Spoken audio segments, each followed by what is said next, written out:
Hello दोस्तों, maths enjoy classes में आप लोगों का फिर से स्वागत है। तो जैसा कि कल हम लोग चैप्टर 2 कंप्लीट कर लिए थे और चैप्टर 2 कंप्लीट होने के बाद आज हम लोग चैप्टर 3 देखेंगे।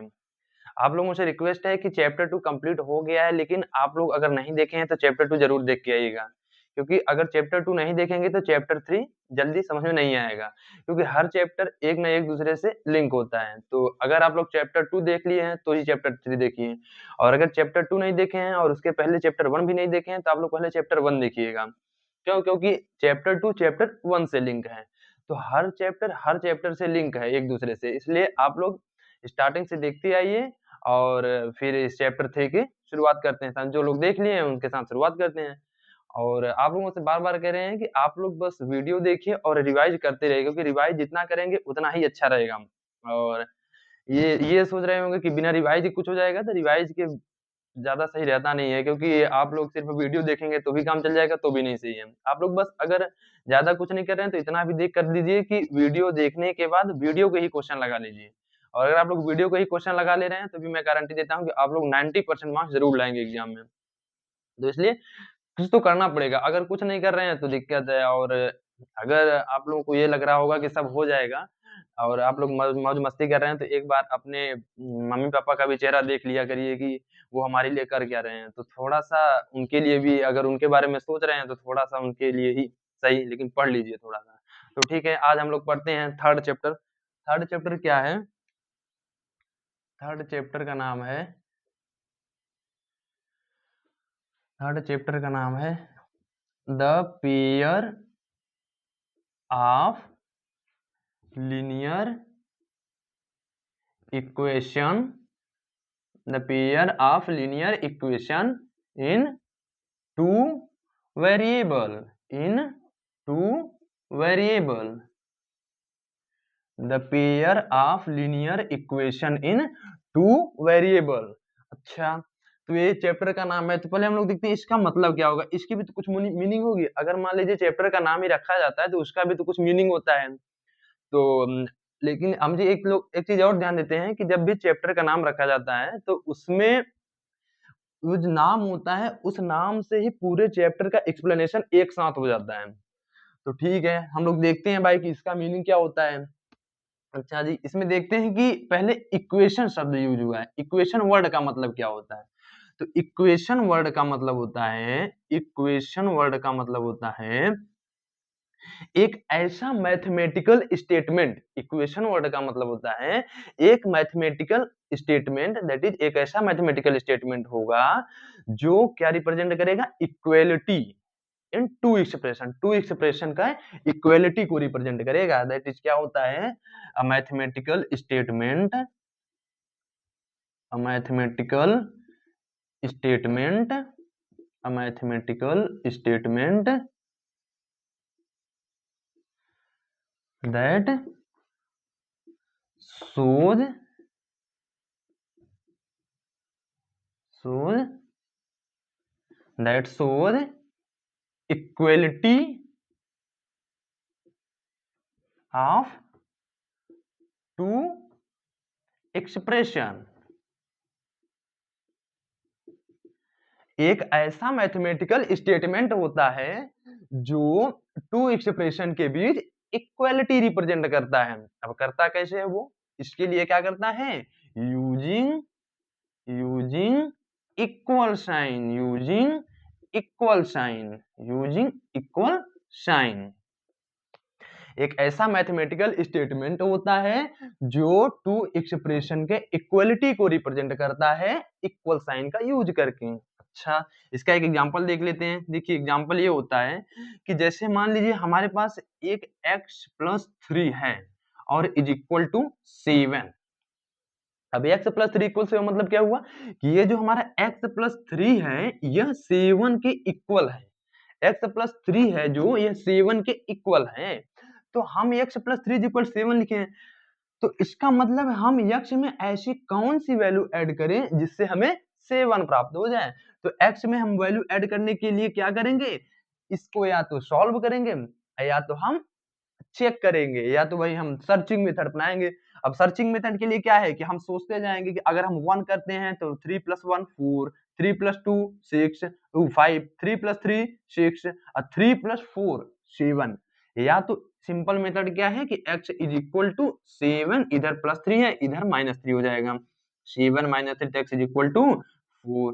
तो x के प्लेस पर अगर हम 4 रख दें तो हमें 7 प्राप्त हो जाएगा, ये हमारी वैल्यू प्राप्त हो गई। लेकिन हमें अभी जो डिफिनेशन दी, डिफिनेशन में ये कह रहा है कि एक ऐसा मैथमेटिकल स्टेटमेंट होता है जो टू एक्सप्रेशन के बीच इक्वालिटी रिप्रेजेंट करता है यूजिंग इक्वल साइन।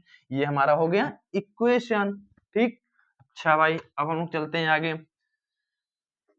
आगे क्या होगा कि जैसे मान लीजिए अब हम इक्वेशन पढ़ लिए, अब क्या है कि pair of linear equation, pair of, उसके पहले हम लोग समझते हैं टू वेरिएबल। टू वेरिएबल मतलब क्या होता है, वेरिएबल का मतलब क्या होता है, पहले वेरिएबल मतलब समझ लेते हैं हम। वेरिएबल की मीनिंग हो जाएगी, वेरिएबल मीनिंग हो जाएगी एक ऐसी वैल्यू, एक ऐसी वैल्यू जिसकी जिसकी मतलब एक ऐसी वैल्यू जिसकी कोई वैल्यू नहीं होती, मतलब जो रखते जाएंगे वो वही उसी वैल्यू को अडॉप्ट करते चले जाएंगे। Like X Y Z A B C, इस तरीके से ये ऐसी वैल्यू हैं जिनमें इनको जो वैल्यू दोगे ये वही वैल्यू अडॉप्ट करती चली जाएंगी। दैट इज ये कोई कांस्टेंट नहीं होती हैं, जिसकी कोई वैल्यू फिक्स नहीं होती है। अब जैसे यहाँ पर भी, यहाँ पर हम x की कोई भी वैल्यू रख सकते हैं, लेकिन अब इस इक्वालिटी को बनाए रखना है, इसलिए हम x को केवल यहाँ पर 4 दे सकते हैं, इसलिए यहाँ पर x को हम 4 दे दिए। अदरवाइज हम यहाँ पर x को कुछ भी दे सकते हैं। अभी हम जब सर्चिंग मेथड अपना रहे थे तो उसमें हम क्या कर रहे थे, x के स्थान पर हम कुछ भी वैल्यू रखते चले जा रहे थे और हर वैल्यू को x अडॉप्ट करता चला जा रहा था। तो यह वेरिएबल समझ में आ गया। वेरिएबल मतलब जो हर वैल्यू को अडॉप्ट करता चला जाए, दैट इज जिसकी कोई फिक्स्ड वैल्यू नहीं होती है, वो क्या है, वेरिएबल है। अच्छा भाई अब यहाँ पर दिया है टू वेरिएबल। टू वेरिएबल का मतलब इस चैप्टर में टू वेरिएबल यूज करेगा। टू वेरिएबल मतलब या तो यह x एंड y लेगा, या a एंड b लेगा, या y एंड c ले लेगा। दैट इज इसमें केवल ओनली टू वेरिएबल यूज होंगे। आप कुछ भी ले, इसमें से जो चूज करना हो चूज कर लीजिए, लेकिन ओनली टू वेरिएबल चूज करना है। जब भी हम इस चैप्टर में क्वेश्चन सॉल्व करेंगे उसमें हम केवल टू वेरिएबल लेके चलेंगे, थ्री वेरिएबल नहीं लेके चलेंगे। थ्री वेरिएबल का चैप्टर ही नहीं है। थ्री वेरिएबल का जब आएगा तो देखा जाएगा, वैसे आगे आप लोग पढ़ेंगे, लेकिन अभी क्लास 10th में आप लोगों को सिर्फ टू वेरिएबल पर ही विचार करना है, तो हम लोग टू वेरिएबल पर ही विचार करके चलेंगे। अच्छा भाई ठीक है, ये हो गया टू वेरिएबल। अब उसके बाद क्या है, अब कह रहा है कि pair of linear equation, pair of linear equation. अब पेयर ऑफ लीनियर इक्वेशन क्या है, कल बताए थे लीनियर इक्वेशन किसे कहते हैं, लीनियर, पहली बात किसे कहते हैं, लीनियर जिसका नंबर डिग्री ऑफ पॉलिनोमियल क्या हो 1, डिग्री ऑफ पॉलिनोमियल 1, उसको क्या कहते हैं, लीनियर। अब लीनियर इक्वेशन, इक्वेशन किसे कहते हैं, एक ऐसा मैथमेटिकल स्टेटमेंट जो दो एक्सप्रेशन के बीच इक्वालिटी को रिप्रेजेंट करे, वो आपका क्या होगा, इक्वेशन। तो लीनियर इक्वेशन क्या हुआ, लीनियर इक्वेशन ऐसा हुआ कि एक ऐसा मैथमेटिकल स्टेटमेंट होगा जिसमें दो एक्सप्रेशन को इक्वालिटी के थ्रू रिप्रेजेंट किया जाएगा और जिसका डिग्री ऑफ पॉलिनोमियल 1 होगा, उसको क्या कहेंगे, लीनियर इक्वेशन। लीनियर इक्वेशन किसे कहते हैं, एक ऐसा मैथमेटिकल स्टेटमेंट जिसको इक्वालिटी के थ्रू रिप्रेजेंट किया जाएगा और जिसका डिग्री ऑफ पॉलिनोमियल 1 होगा, उसको क्या कहेंगे, लीनियर इक्वेशन। उसको क्या कहेंगे, लीनियर इक्वेशन। तो लीनियर इक्वेशन जैसे एक एग्जांपल देख लीजिए लीनियर इक्वेशन का, वैसे आप लोगों से ज्यादा पूछेगा नहीं, पूछने के चांसेस कम ही है, तो खैर देख लेते हैं इसका एग्जांपल। इसका एग्जांपल क्या हो जाएगा, जैसे x plus Y is equal to 3, x plus Y is equal to 3। यहाँ पर हम चेक करते हैं पहले degree of polynomial. Degree of polynomial देखते हैं, इसकी पावर क्या है, इसका पावर 1, इसका पावर 1 और इसका पावर तो 0 है, तो हमें मैक्सिमम लेना होता है डिग्री ऑफ पॉलिनोमियल में, तो मैक्सिमम क्या है, 1 है, इसलिए यह क्या है, लीनियर है, लीनियर है। अब इसमें क्या है, इक्वेशन देखना है, तो क्या यह टू एक्सप्रेशन के बीच इक्वलिटी साइन के साथ रिप्रेजेंट किया गया, हाँ भाई, टू इक्वेशन मतलब टू एक्सप्रेशन को इक्वलिटी साइन से रिप्रेजेंट किया गया, इसलिए क्या हुआ, इक्वेशन हुआ। क्या हुआ, इक्वेशन हुआ। अच्छा भाई, लीनियर इक्वेशन आ गया। अब कह रहा है pair, pair of linear equation क्या हो जाएगा, पेयर ऑफ लीनियर इक्वेशन हो जाएगा, पेयर ऑफ लीनियर इक्वेशन हो जाएगा। इसमें हमें टू लीनियर इक्वेशन दिए होंगे, कितने, टू लीनियर इक्वेशन। जैसे हमको एग्जांपल देखिए, एग्जांपल में जैसे 2x plus Y is equal to 4 और 3x प्लस वाई मतलब 3x plus 4y is equal to 5, हमें दो इक्वेशन दे दिए गए, टू इक्वेशन दे दिए गए। अब ये हमें दो इक्वेशन क्या बता रहे हैं कि पेयर ऑफ लीनियर इक्वेशन। अच्छा, इन दोनों इक्वेशन का जो डिग्री ऑफ पॉलिनोमियल कितना होना चाहिए, 1, दैट इज ये दोनों लीनियर इक्वेशन ही होने चाहिए, तभी ये पेयर ऑफ लीनियर इक्वेशन होगा। ठीक, तो इतना हम लोग समझ गए। ठीक, अब हम लोग आगे चलते हैं। इतना खैर इंट्रोडक्शन था, तो इंट्रोडक्शन तो समझ में आ जाना चाहिए, और उम्मीद करते हैं समझ में आ भी गया होगा। और समझ में आ जा रहा है तो थोड़ा लाइक करते रहिए, कमेंट में बताते रहिएगा कि हाँ समझ में आ रहा है, क्योंकि अगर बताएंगे तभी एनर्जी हमको भी मिलेगी, तो एनर्जी मिलेगी तभी पढ़ाने में मजा भी आएगा। तो खैर अब तो जैसा सोचिए, लेकिन पढ़ते रहिए, बस कहने का मेरा मतलब ये है, अगर पढ़ेंगे तभी सही रहेगा।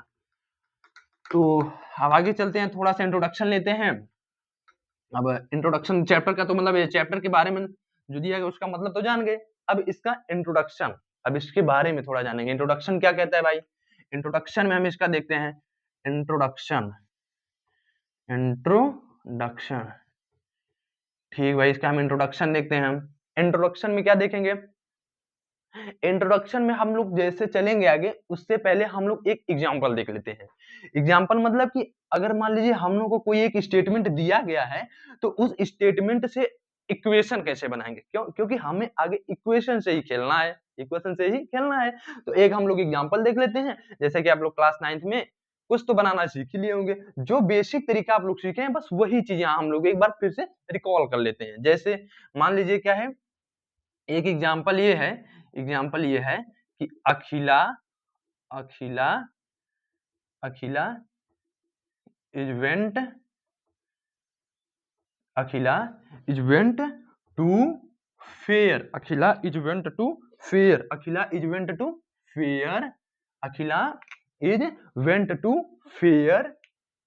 अखिला मेले में गई, एंड अखिला मेले में गई और वहां पर सी वांट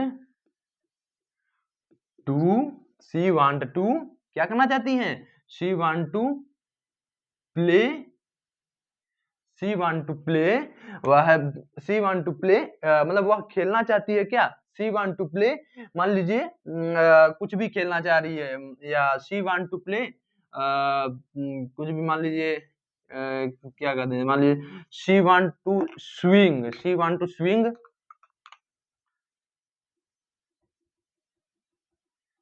वह झूलना चाहती है, she want to swing.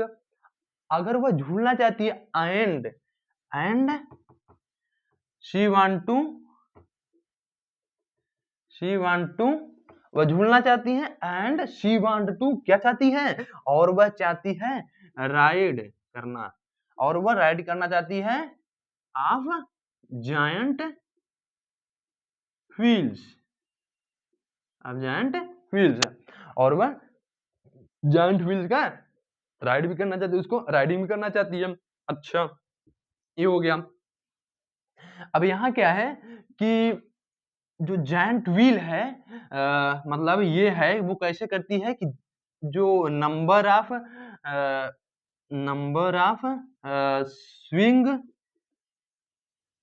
Number of swing is equal to, is equal to the is equal to the equal to the twice of the, is equal to the twice of the twice of the ride of giant wheels, twice of the, twice of the ride of giant wheels।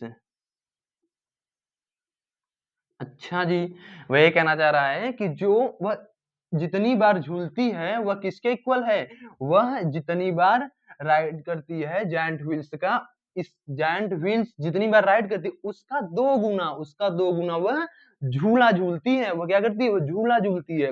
जितनी बार वह ride करती है इसका 2 गुना वह झूला झूलती है। अच्छा भाई, and total amount spend and total amount spend 20 rupees. Total amount spend 20 rupees if मतलब कह रहा है कि टोटल अमाउंट हमारा 20 रुपए हुआ खर्च वहां पर। कह रहा है कि if 3 rupees cost 3 rupees cost spend in swing and 4 rupees spend in ride. कह रहा है कि 3 रुपीज हमारा स्पेंड हो गया झूला झूलने में और 4 रुपीज स्पेंड हो गया राइड करने में। ठीक है, तो क्या करना है? Find the equation. हमें इक्वेशन फाइंड करना है। तो इक्वेशन कैसे फाइंड करेंगे भाई? देखिए, अब हम लोग जब इक्वेशन फाइंड करने लगते हैं तो जैसा आप लोग पहले पढ़े होंगे, इसमें ध्यान से देखिए, कह रहा है कि number of swing is equal to the twice of the ये। तो ये तो भाई वैसे इतना जल्दी सॉल्व करना है, या तो सर्चिंग विधि से सॉल्व करते रहिए और इतना तो हमारे पास टाइम है नहीं कि हम सर्च करते रहें। तो इसके लिए सबसे आसान तरीका क्या है? यही पेयर, इस चैप्टर का नाम था, इसमें हम 2 वेरिएबल पुट मतलब अज्यूम करेंगे। अज्यूम, यहाँ पर हम अज्यूम कर लेते हैं। अज्यूम क्या करेंगे? तो हमें क्या करना? फाइंड द इक्वेशन करना है। तो अज्यूम क्या करेंगे? अज्यूम टोटल नंबर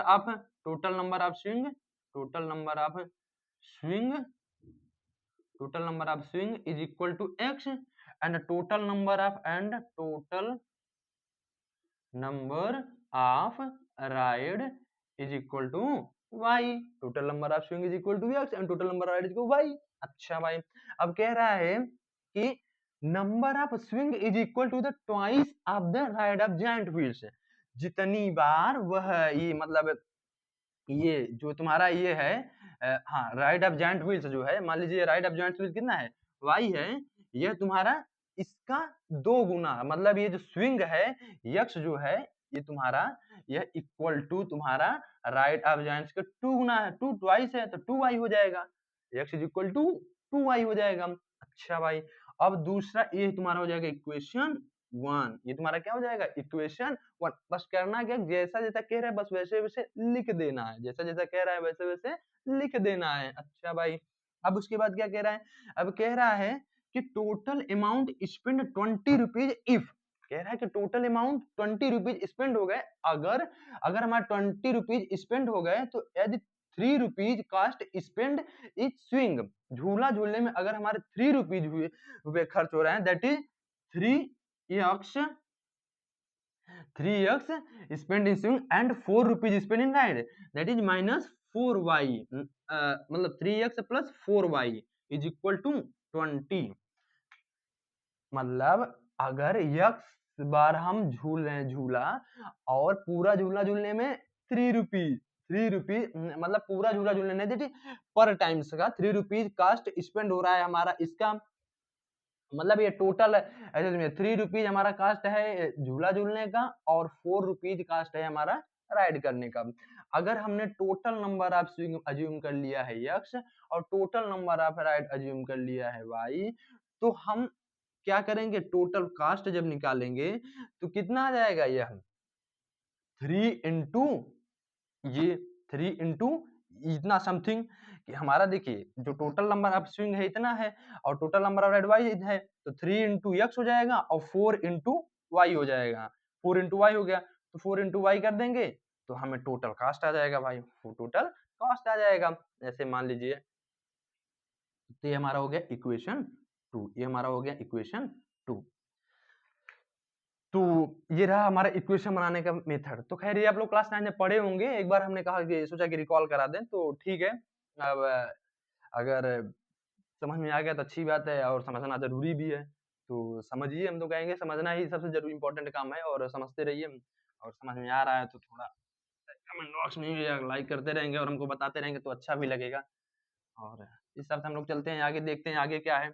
इंट्रोडक्शन तो ले लिए, इंट्रोडक्शन बस इतना ही था कि क्लास 9 का रिकॉल कराना था, बाकी आगे कुछ है नहीं। तो अब हम लोग इसमें सिर्फ ये देखना है, इस चैप्टर में ओनली, इस चैप्टर में ये देखना है हमें कि हमें फर्स्ट इक्वेशन को सॉल्व करने का मेथड, हमें मेथड देखना है। कुल मिला के हमें क्या देखना है, मेथड किसका, इक्वेशन को सॉल्व करने का, टू वेरिएबल्स के इक्वेशन को सॉल्व करने का मेथड इस चैप्टर में हमें देखना है।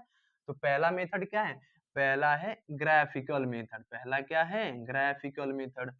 पहला क्या है, ग्राफिकल मेथड। पहला क्या है, graphical method, graphical, graphically method. पहला है ग्राफिकल मेथड। पहला क्या है, ग्राफिकल मेथड। पहला क्या है, graphical method. Two pair linear equation को सॉल्व करने का पहला मेथड ग्राफिकल मेथड है। अब इसमें हम लोग क्या देखेंगे, अच्छा एक चीज बताइए कि लीनियर इक्वेशन का जब ग्राफ कल हम लोग बनाए थे तो ग्राफ कैसे बना था, ग्राफ बना था एक स्ट्रेट लाइन। कैसे बना था, या तो बताए थे कि एक ऐसे मान लीजिए y एक्सिस है, ये x एक्सिस है, तो एज्यूम कर लेते हैं मान लो यहाँ बनता है, तो लेकिन ये स्ट्रेट लाइन ही बना था। कैसा बना था, स्ट्रेट लाइन। स्ट्रेट लाइन बन गया ना, ये तो हुआ आप लोगों का एक इक्वेशन का, ये हुआ एक इक्वेशन का। और दूसरा इक्वेशन, चूंकि दो इक्वेशन है, तो ये मान लीजिए ये एक इक्वेशन का, ये मान लीजिए इक्वेशन समथिंग कुछ है, इक्वेशन फर्स्ट का है। ऐसे हम मान लीजिए इक्वेशन सेकंड का बना लेते हैं, इक्वेशन सेकंड का। क्यों, क्योंकि हमारे पास इसमें दो इक्वेशन होंगे। कौन से दो इक्वेशन होंगे, उन दो इक्वेशन को सॉल्व करने का मेथड क्या होगा, पहला ग्राफिकली मेथड। तो ग्राफिकल जब हम उसका ग्राफ बनाएंगे तो ग्राफ कुछ मान लीजिए इस तरीके से बन गया, तो अब हमें उसको सॉल्व करने का, वही एक बार मतलब ये समझ आ गया कि ये सॉल्व करने का है। तो अब हम उसको सॉल्व कैसे करते हैं, ये देखिए। तो इसको सॉल्व करने का जो मेथड है ऐसे समझिए, ये देखिए, इसको जो सॉल्व करने का मेथड है इसमें समझिए पहले कि अगर मान लीजिए ये जो दोनों, ऐसे समझिए कि ये जो दोनों मान लीजिए, ये जो दोनों स्ट्रेट लाइन है यहाँ पर, ये तो हमने अज्यूम किया हुआ है। अगर मान लीजिए अज्यूम करते हैं कि ये दोनों स्ट्रेट लाइन एक दूसरे को इंटरसेक्ट कर दें, ऐसे समझिए, इसको छोड़िए, इसको देखिए। अगर मान लीजिए ये ग्राफ रहा हमारा, ये ग्राफ रहा, बनाते देखिए, ये हमारा ग्राफ रहा। इस ग्राफ में क्या है कि एक मान लीजिए ये है, ये इक्वेशन 1 है, इक्वेशन 1, इक्वेशन 1 का ग्राफ मान लीजिए ये है, और एक इक्वेशन 2, ये गई इक्वेशन 2 का ग्राफ इस तरीके से बना। ठीक, इक्वेशन 2 का ग्राफ इस तरीके से बना। तो हम देखते क्या है कि ये दोनों एक दूसरे को इंटरसेक्ट कर रहे हैं, ये दोनों एक दूसरे को इंटरसेक्ट कर रहे हैं। तो इंटरसेक्ट कर रहे हैं, दैट इज, इसमें बताना है कि इसमें इफ लाइंस, इसको थोड़ा याद कर लीजिएगा क्योंकि इसमें अगर ये याद रहेगा तो ही आगे क्वेश्चन हो पाएंगे। तो बस ऐसे समझते रहिए कि अगर मान लीजिए टू लाइन एक दूसरे को कट कर रहे हैं, इसका मतलब इसका सोल्यूशन एक होगा। अच्छा, सोल्यूशन कैसे एक होगा, क्योंकि ये जो वैल्यू है, इस वैल्यू पर इस वाली इक्वेशन की, इस वाली इक्वेशन की और इस वाली इक्वेशन की दोनों की वैल्यू क्या है, सेम है। अगर मान लीजिए हम यहाँ पर चेक करें, यहाँ पर, तो क्या यहाँ पर इस वाले इक्वेशन की जो है वही वैल्यू की यहाँ पे भी है, नहीं। यहाँ पर इस इक्वेशन की जो वैल्यू है वो वैल्यू यहाँ पर इस इक्वेशन की ये है, दैट इज दोनों इक्वल नहीं है। अर्थात यहाँ पर देखते हैं कि सोल्यूशन पॉसिबल नहीं है, लेकिन यहाँ पर सोल्यूशन पॉसिबल है, दैट इज दोनों वेरिएबल की वैल्यू सेम है। दैट इज अगर एक दूसरे को दोनों लाइन इंटरसेक्ट करें तो उसका सोल्यूशन यूनिक, दैट इज 1। तो वही if lines are intersect at intersect at one point if lines are intersect at one point, then in this case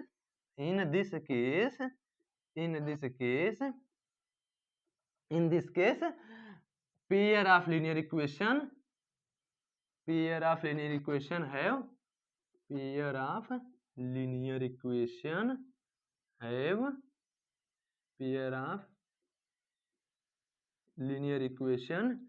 have unique solution. क्या? unique solution. Pair of linear equation है unique solution. अच्छा, एक चीज और याद रखिए कि अगर हमें यूनिक सॉल्यूशन या हमें सॉल्यूशन प्राप्त हो रहा है, अगर हमें सॉल्यूशन प्राप्त हो रहा है उन दो इक्वेशन का, तो वह क्या होगा? कंसिस्टेंट होगा, वो इक्वेशन कंसिस्टेंट। दैट इज यहाँ पर हम देख रहे हैं कि हमें सॉल्यूशन प्राप्त हो रहा है, इसलिए यह इक्वेशन क्या हुआ? कंसिस्टेंट। दैट इज क्या हुआ? यह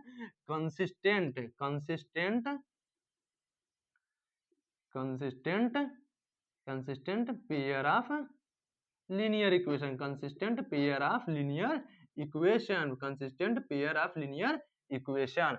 दैट इज हमारा सोल्यूशन क्या हुआ? कंसिस्टेंट हुआ है। हमारा जो पेयर ऑफ लीनियर इक्वेशन क्या है? कंसिस्टेंट है। क्यों? क्योंकि इन दोनों का एक ऐसी मतलब वैल्यू है जिस पर दोनों इक्वेशन सेटिस्फाई हो जा रहे हैं,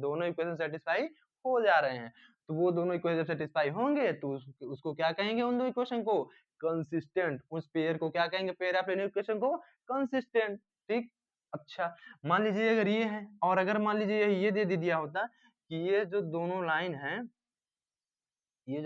है क्या करते हैं कि एक यहां से निकल गई और एक यहां से निकल गई, दैट इज पैरेलल हो गई, दोनों लाइन पैरेलल हो गई।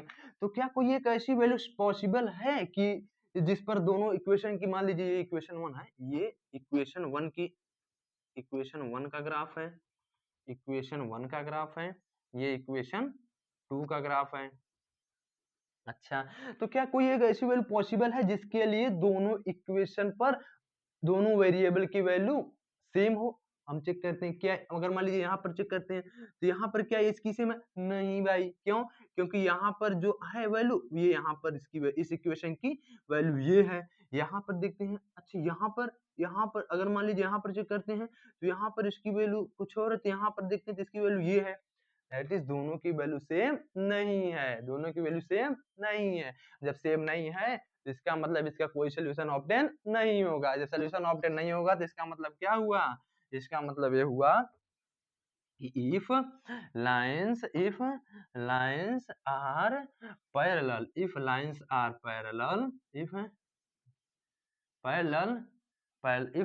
are parallel, then in this case, अगर लाइन क्या हो जाएंगी? पैरेलल हो जाएंगी। अगर लाइन पैरेलल हो गई तो इस केस में क्या हो जाएगा? हमें सोल्यूशन एक भी प्राप्त नहीं हुआ। कहाँ देख लीजिए आप लोग सामने, कोई सोल्यूशन प्राप्त हुआ नहीं। इसका मतलब in this case pair of linear equation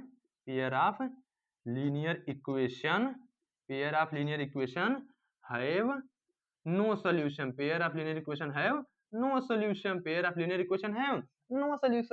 देख लीजिए। और अगर हमें कोई सोल्यूशन प्राप्त नहीं हुआ, इसका मतलब क्या हुआ? इसका मतलब हुआ कि ये कंसिस्टेंट नहीं है। क्यों? क्योंकि हमें कोई सोल्यूशन ऑब्टेन नहीं हुआ, और अगर हमें कोई सोल्यूशन ऑब्टेन नहीं हुआ, प्राप्त नहीं हुआ, तो यह क्या हो जाएगा? Inconsistent. Yes, TENT, inconsistent pair of linear equation. ठीक भाई। अच्छा, अगर दोनों पैरेलल हो गए तो क्या हो गया? इनकंसिस्टेंट। क्यों? क्योंकि हमें एक भी वैल्यू प्राप्त नहीं, मतलब इसका सॉल्यूशन ऑब्टेन नहीं हुआ। उन दोनों इक्वेशन के ऐसी कोई वैल्यू नहीं है जिस पर उन दोनों वेरिएबल की वैल्यू सेम हो। अच्छा भाई, अगर मान लीजिए यही एक कंडीशन ऐसे बन जाए, एक कंडीशन कैसे बन जाए? ऐसे बन जाए। अगर मान लीजिए कंडीशन कैसे बन जाए? अगर मान लीजिए कंडीशन ये बन जाए कि ऐसे एक, ये इक्वेशन 1 की है, मतलब ऐसे जा रही है इक्वेशन 1 की, ये ग्राफ इक्वेशन 1 का ग्राफ है, और इक्वेशन 2 का भी यही ग्राफ हो जाए। इक्वेशन टू का भी यही ग्राफ हो जाए, इक्वेशन टू का भी यही ग्राफ हो जाए, इक्वेशन टू का भी यही ग्राफ हो जाए। अगर इक्वेशन वन और इक्वेशन टू दोनों का ग्राफ सेम हो गया, दैट इज कोइंसिडेंट हो गया। क्या हो गया? कोइंसिडेंट हो गया। एक ही लाइन पर दोनों कंसिस्ट कर गए। अगर दोनों एक ही लाइन पर कंसिस्ट हो गए, दैट इज दोनों डिपेंडेंट हो गए। दैट इज दोनों क्या हो गए? डिपेंडेंट हो गए। दोनों क्या हो गए? दोनों इक्वेशन डिपेंडेंट इक्वेशन हो गए। दैट इज एक इक्वेशन दूसरे इक्वेशन पर डिपेंड हो गया। दैट इज डिपेंडेंट मतलब एक दूसरे दूसरे पहले, मतलब दोनों एक दूसरे पर डिपेंडेंट हो गए। तो इसमें क्या कहेंगे? इसमें कहेंगे if lines are coincident if lines are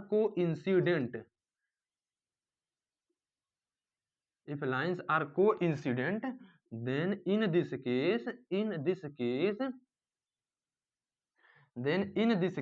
if lines are coincident, then in this case pair of linear equation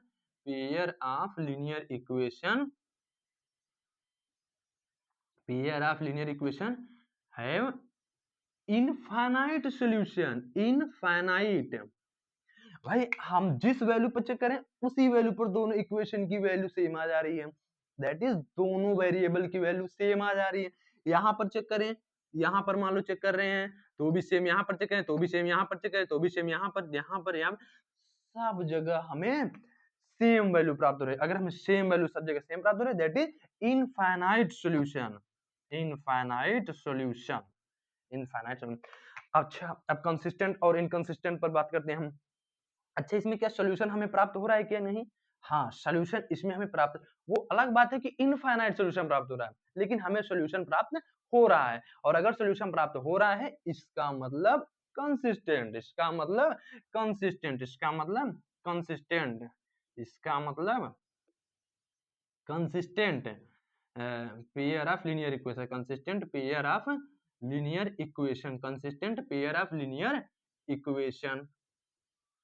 that is कि अगर दोनों लाइंस एक दूसरे को इंटरसेक्ट करें तो हमें यूनिक सॉल्यूशन प्राप्त होगा, और अगर दोनों लाइन एक दूसरे के पैरेलल रहें तो हमें नो सॉल्यूशन प्राप्त होगा, और अगर दोनों लाइन एक दूसरे के कोइंसिडेंट हो जाएं तो हमें इनफाइनाइट सॉल्यूशन प्राप्त हो जाएगा। क्या प्राप्त हो जाएगा? इनफाइनाइट। और दूसरी बात, अगर हमें सॉल्यूशन प्राप्त हो रहा है, दैट इज उन दो वेरिएबल की ऐसी कोई भी वैल्यू हमें प्राप्त हो जा रही है जिस पर दोनों इक्वेशन के दोनों वेरिएबल इक्वल हो जा रहे हैं। इसका मतलब अगर दोनों इक्वेशन के दोनों वेरिएबल अगर इक्वल हो जा रहे हैं, इसका मतलब क्या हुआ? इसका मतलब वो मतलब ये, इसका मतलब ये कंसिस्टेंट हो गया। इसका मतलब क्या हुआ? कंसिस्टेंट। और जिस पर अगर हमें अगर ऐसी कोई भी वैल्यू नहीं प्राप्त हो रही है तो वह इनकंसिस्टेंट, और अगर वैल्यू प्राप्त हो जा रही है तो कंसिस्टेंट। अच्छा, ठीक है, ये हो गया। ये चीज ग्राफिकल में समझ में आ गई होगी उम्मीद करते हैं, क्योंकि अगर ये आप लोग समझे रहेंगे तभी अभी क्वेश्चन में इक्वेशन में लगा के आप लोग चेक कर पाएंगे और सॉल्व कर पाएंगे क्वेश्चन। और ठीक है, तो उम्मीद करते हैं समझ में आ गया होगा, और समझ गए हैं तो अच्छी बात है, क्योंकि समझना ही इंपॉर्टेंट है, मेन चीज। और समझते रहेंगे तभी अच्छा भी रहेगा, और समझ लेंगे तो आप लोगों का बेसिक वैसे भी मजबूत होता रहेगा। और जो लोग मैथ क्लास 11th में लेना चाह रहे हैं उनके लिए और अच्छी बात है कि आप लोग यहाँ समझते रहिए। यहाँ अगर समझते रहेंगे तो जब वहां पर आप लोगों का बेस कंप्लीट रहेगा तो ही 11th में मजा पाओगे, क्योंकि अगर बेस जिसका हिला रहता है, बेस कमजोर रहता है, उसके लिए थोड़ा सा प्रॉब्लम होती है। इसलिए हमें अपना बेस अभी से मजबूत बना लेना है, और आप लोगों को विश्वास दिलाते हैं कि अगर आप लोग अब भी कुछ नहीं पढ़े हैं तो भी अगर वीडियो देख रहे हैं तो भी आप लोगों को बेस बन जाएगा कंप्लीट, और आप लोग एग्जाम में फोड़ के आओगे, एग्जाम में मचा के आओगे। तो ठीक है, हम आगे देखते हैं। आगे क्या है? आगे ये है कि अब हम देखते हैं, जैसे मान लीजिए इस पर विचार कर लिए हम लोग। अगर मान लीजिए जैसे हम लोगों को कोई इक्वेशन दे दिया गया, क्या दे दिया गया भाई? इक्वेशन दे दिया गया। मान लीजिए जैसे अगर मान लीजिए हमें लाइक एग्जांपल, जैसे मतलब एक जनरल इक्वेशन मान लीजिए, जनरल इक्वेशन,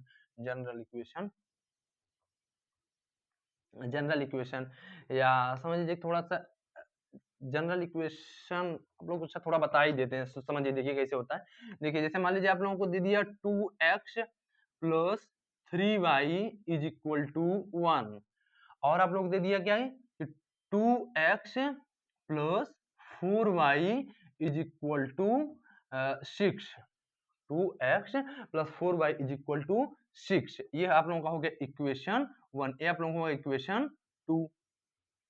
अच्छा भाई, अब हमें क्या करना है, इन दोनों का अभी आप लोगों को बताएं ग्राफ कैसे बनेगा। ये देखिए इन दोनों का ग्राफ बनाते हैं पहले। तो ग्राफ बनाने के लिए सबसे अच्छा तरीका आप लोगों को बताए थे कल कि क्या करना है, पहले पहले हम ये इक्वेशन 1 के लिए चेक कर लेते हैं। ये मान लीजिए आप लोगों को एक क्वेश्चन दे दिया गया, ये क्वेश्चन दे दिया गया आप लोगों के लिए, क्वेश्चन दे दिया गया।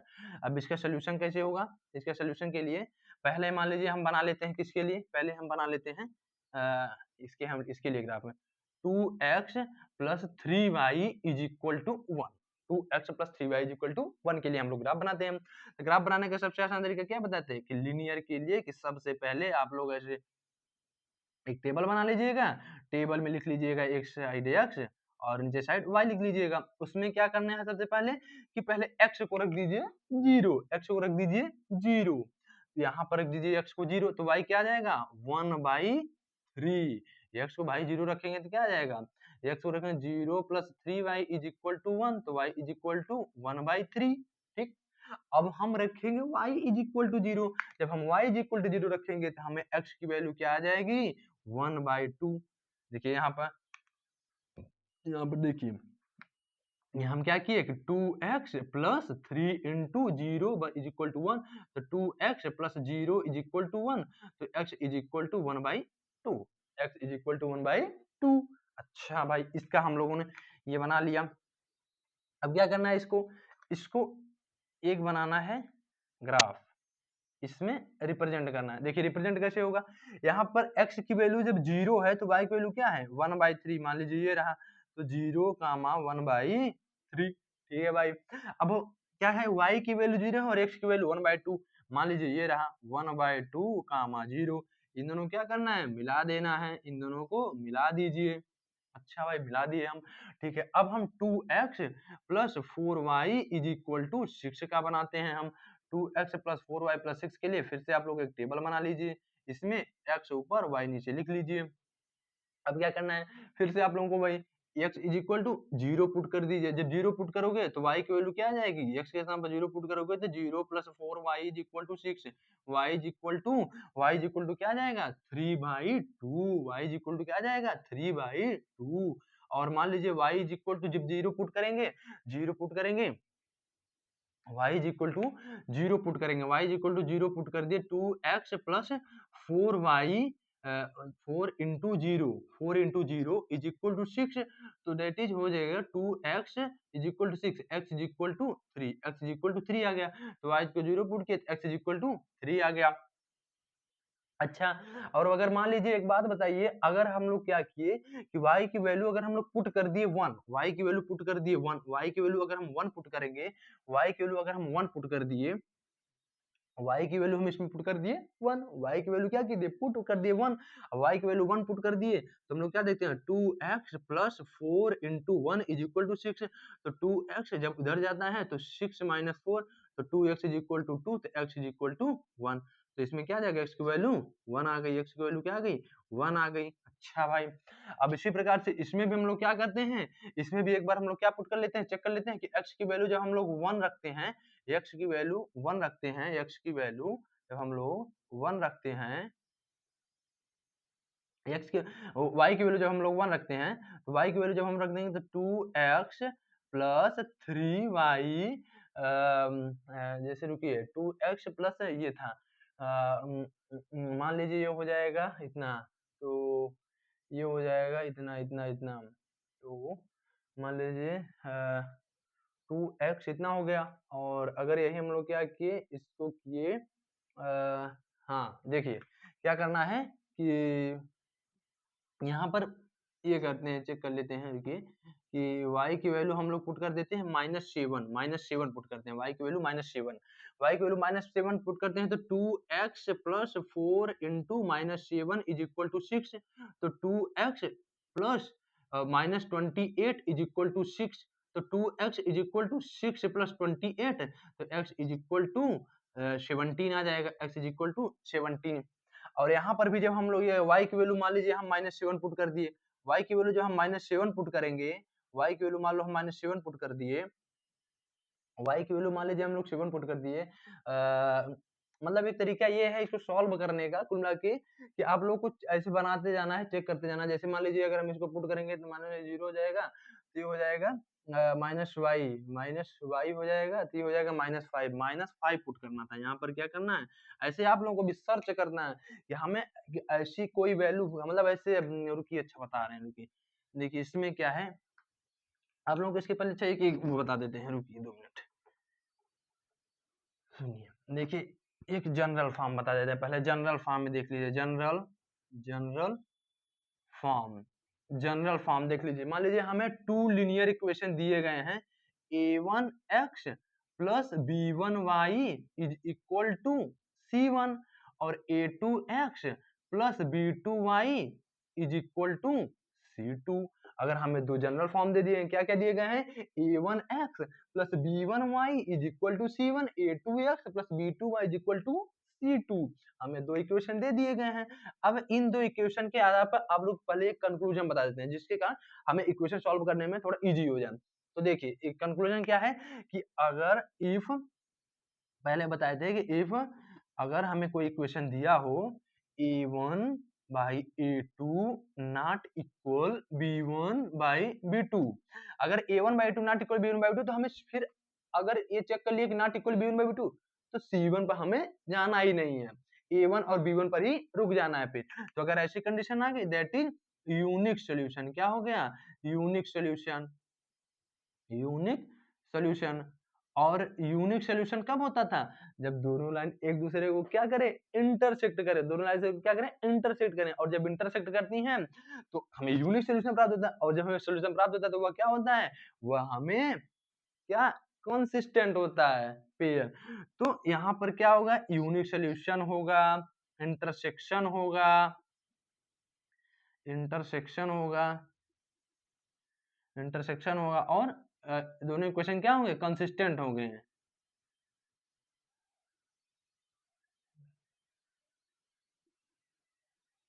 कंसिस्टेंट होगा, क्या होगा, कंसिस्टेंट होगा। और अगर मान लीजिए यही क्या हो जाए, a1 by a2, a1 by a2 is equal to b1 by b2 not equal c1 by c2, अगर हमने a1 by a2 is equal to b1 by b2 not equal c1 by c2 प्राप्त हो गया, तो फिर क्या करेंगे, इसके लिए क्या हो जाएगा, इसके लिए अभी जो बताए थे पैरेलल, दैट इज दोनों लाइन पैरेलल हो जाएंगे। और जब पैरेलल हो जाते थे क्या हो जाता था, कोई सोल्यूशन नहीं प्राप्त होता था। इस कंडीशन में क्या हो जाएगा, नो सोल्यूशन। इस कंडीशन में क्या हो जाएगा, नो सोल्यूशन, नो सोल्यूशन। और अगर नो सोल्यूशन हो गया, that is parallel condition, that is दोनों लाइन क्या हो जाएंगे, parallel, that is inconsistent, inconsistent, क्योंकि हमें कोई सोल्यूशन प्राप्त नहीं हुआ। और अगर हमें कोई भी सोल्यूशन प्राप्त नहीं होगा, इसका मतलब क्या हुआ, इनकंसिस्टेंट हो गया। और अगर मान लीजिए a1 by a2 is equal to b1 by b2 is equal to c1 by c2, अगर हमें ये प्राप्त हो गया, तो इसका मतलब क्या हुआ, दोनों क्या हो गए, दोनों कोइंसिडेंट हो गए। और जब दोनों कोइंसिडेंट हो गए, इसका मतलब इनफाइनाइट सोल्यूशन, इसका मतलब infinite solution.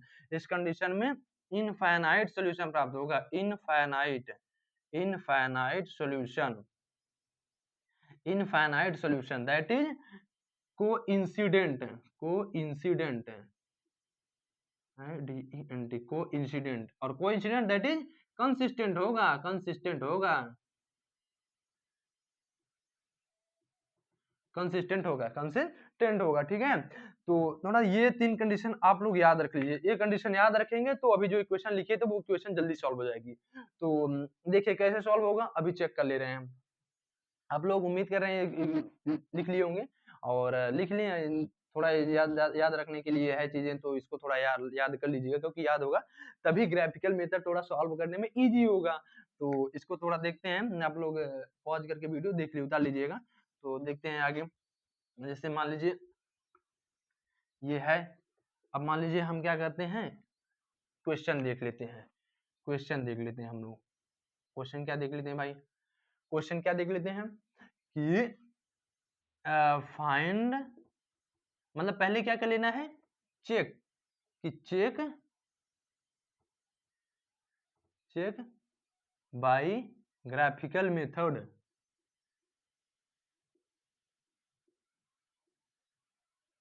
graphically method that check by graphically method that given equation is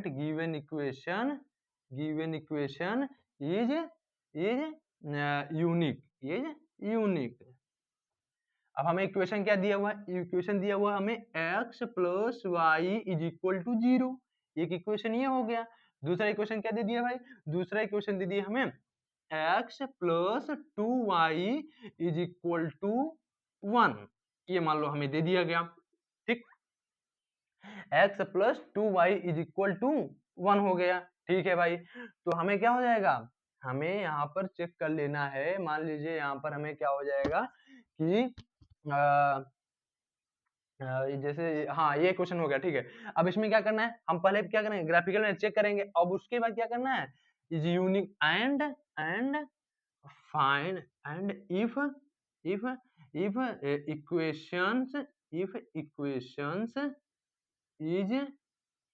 equations is intersect both, then find the value of x and y, find the value of x and y, हमें find करना है भाई, ठीक है भाई। तो find जब हम करेंगे तो पहले क्या करते हैं, x प्लस वाई का हम लोग क्या निकाल लेते हैं, x plus Y is equal to 0 के लिए क्या कर लेते हैं, x plus Y is equal to 0 के लिए हम लोग बना लेते हैं कोई एक, मतलब पहले टेबल क्या करेंगे, x y। अब इसमें हमें थोड़ा एक चीज ध्यान देना है, इसमें हमें सर्च करना है कि ऐसी कौन सी वैल्यू हम x की लें जिसके लिए और y की जिससे दोनों इंटरसेक्ट करेंगे। हम लोगों को पहले क्या करना है, एक रफिंग वर्क लेना कि चेक द ग्राफिकली मेथड की दोनों इक्वेशन यूनिक है कि नहीं। अच्छा हम इसको चेक कर लेते हैं, तो अभी जो इसके पहले फॉर्मूला पढ़े थे, एक रफिंग वर्क, रफिंग वर्क में क्या कर लेंगे, पहले रफिंग वर्क देखिए कि इसका जो कोफिशिएंट है क्या है, 1 है, और इसका कोफिशिएंट 1 है, अच्छा, और इसका कोफिशिएंट 1 है, इसका मतलब ये हमारा एक मिला के क्या है, जैसे समझिए इसका कोफिशिएंट a1 क्या है, 1 है, और b1 क्या है, 1 है, और c1 क्या है, 0 है, a2 क्या है, इसका भी कोफिशिएंट 1 है, b2 क्या है, 2 है, c2 क्या है, 1 है, c2 क्या है, 1 है। यहाँ पर हम चेक कर लेते हैं, a1 by a2 is equal to 1 by 1 and b1 by b2 is equal to 1 by 2। Check करते क्या दोनों इक्वल है, नहीं दोनों इक्वल नहीं, इसका मतलब हमें पता हो गया कि ये इसका सोल्यूशन यूनिक है, और दोनों इसके जो इन दोनों के जो हम ग्राफ खींचेंगे, डिस्ट्रिक्ट लाइन आएंगे, वो दोनों एक दूसरे को इंटरसेक्ट करेंगे, क्या करेंगे, इंटरसेक्ट करेंगे। जब दोनों एक दूसरे के इंटरसेक्ट करेंगे, इसका मतलब ये हुआ कि अब हम जब यहाँ पर इसका टेबल बनाएंगे तो हमें ऐसी कोई वैल्यू सर्च करनी पड़ेगी जिसके लिए इन दोनों की वैल्यू एक दूसरे, मतलब ऐसी कोई एक वैल्यू सर्च करनी जिस पर दोनों वैल्यू सेम हो जाए। तो इस पर हम मान लीजिए x की वैल्यू एक बार क्या किए, 0 पुट किए तो y की वैल्यू 0, y की वैल्यू पुट किए 0 तो 0, x की वैल्यू 0। यहाँ पर इसका भी बना लेते हैं, x plus 2y is equal to 1। अब हम यहाँ पर आते हैं, टेबल बनाते हैं, तो x और y लिखते हैं, x की वैल्यू 0 रखते हैं तो y की वैल्यू 1/2, अच्छा मतलब, और y की वैल्यू जब 0 रखते हैं तो x की वैल्यू 1। क्या ऐसी कोई वैल्यू प्राप्त हुई क्या, नहीं अभी हमें प्राप्त नहीं हुई। और अगर अच्छा मान लीजिए अगर हम लोग क्या करें, y की वैल्यू अगर हम लोग 1 पुट कर दें, y की वैल्यू 1 पुट कर दें, अगर y की वैल्यू इसमें हम 1 पुट करें तो x की वैल्यू -1, और इसमें भी हम y की वैल्यू अगर हम 1 पुट करें तो x की वैल्यू -1, दैट इज, हाँ हमें ऐसी वैल्यू प्राप्त हो गई जिस पर दोनों की वैल्यू सेम हो गई। तो ये आप लोग को सर्चिंग विधि अपनानी पड़ेगी, सर्चिंग विधि से ही आएगी। अभी इसको थोड़ा सॉल्व करने के लिए पेशेंस बनाए रखिए, अगले लेक्चर में हम देख ही लेंगे तो उससे थोड़ा आसानी होगी, तो आप लोग वही वैल्यू यहाँ पर पुट कर लीजिएगा। लेकिन अभी थोड़ा इसको समझिए, क्योंकि स्टेप वाइज चलेंगे तभी ठीक लगेगा, और यही सही रहता भी है। तो अब हम लोग क्या करेंगे, ग्राफ प्लॉट करेंगे, ग्राफ प्लॉट करते हैं तो x की वैल्यू 0 पर y की वैल्यू 0, दैट इज ये, तो यही ये दोनों आ गया, और x की वैल्यू जब -1 है और y की वैल्यू क्या है 1 है, मान लो ये 1 है तो -1 दैट इज यहाँ पर मान लो आ गया ये क्या हुआ -1 तो इन दोनों को मिला देना है, इन दोनों को मिला देना है। अब यहाँ पर देखते हैं x की वैल्यू 0 तो y की वैल्यू 1/2, y की वैल्यू 1/2 ये रहा 1 0 का 1/2 ठीक है भाई। अब y की वैल्यू 0 रख दिए तो x की वैल्यू 1 आ गई, ये रहा भाई ठीक है। ये क्या है 1 1 का 0 ठीक है। अब x की वैल्यू -1 है, y की वैल्यू 1 है दैट इज ये रहा। ये आप लोगों का ऐसे जाएगा, ऐसे ये रहा। इसका मतलब दोनों क्या कर रहे हैं इंटरसेक्ट कर रहे हैं, दोनों क्या कर रहे हैं इंटरसेक्ट कर रहे हैं। जब इंटरसेक्ट कर रहे हैं इसका मतलब क्या हुआ, इसका मतलब ये हुआ कि ये यूनिक सॉल्यूशन है that is yes yes unique solution is possible, unique solution is possible, unique solution is possible.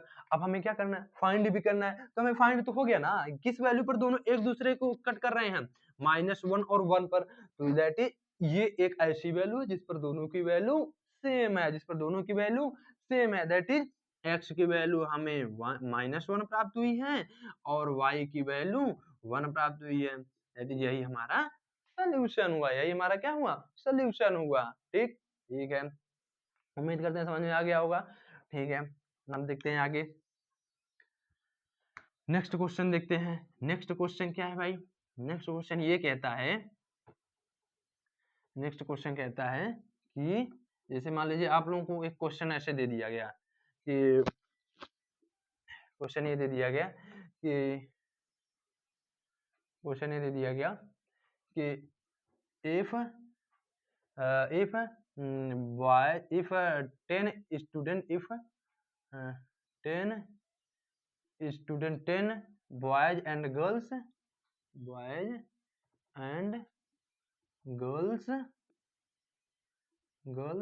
are participate in math quiz ठीक है। if 10 boys and girls are participate in math quiz ठीक है। if girls are if girls are four more than boys then find the boys and girls। अच्छा भाई, अब इसमें क्या करना है, कह रहा है कि 10 लड़के और लड़कियां 10 बॉयज और गर्ल्स मैथ क्विज में पार्टिसिपेट कर रही हैं। कह रहा है आगे कि इफ जो गर्ल्स हैं लड़कों से 4 अधिक हैं तो हमें बॉयज और गर्ल्स या मतलब बॉयज और गर्ल्स मतलब कितने बॉयज हैं और कितने गर्ल्स हैं ये फाइंड करना है। तो फाइंड करने का सिंपल तरीका क्या है कि इसको पहले हम इक्वेशन बनाएंगे। इक्वेशन बनाएंगे कैसे कि अज्यूम, इक्वेशन कैसे बनाएंगे assume total number of boys assume total number of boys is equal to x and